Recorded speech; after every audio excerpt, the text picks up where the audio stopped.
এই যে আজকে আমরা প্রথম বছরের এটা কি কয় কাটলের বিচির ভর্তা আর এই যে মরিচ এখন আমি ভর্তা বানাবো। এই যে মরিচ পেঁয়াজ রসুন টাইলা লিছি।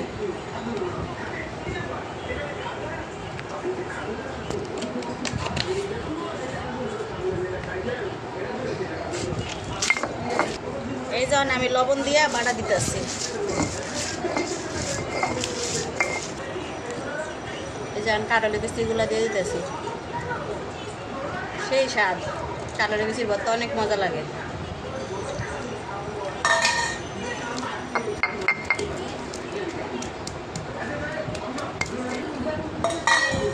এই যে ভর্তা বানান শেষ।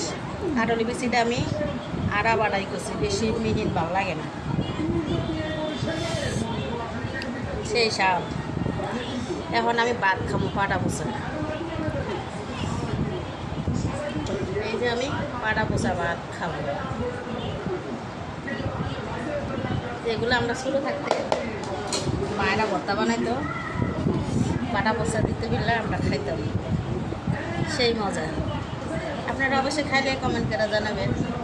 আসলে ছোটোবেলায় এগুলা খাইতাম আমরা অনেক। আমি তো হাতের লেগে ভর্তা বানানি বন্ধ হয়ে গেছে।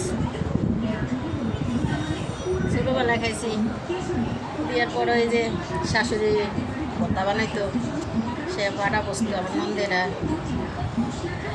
সেই হতো।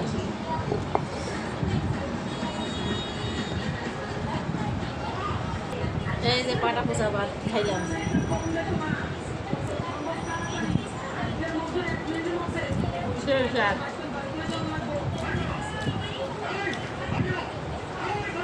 কাঁঠালের বিচিটাও সেই মজা হয়েছে, আর পাটা পোষা ভাতটাও সেরকম মজা হয়েছে। এখানে রাখলাম।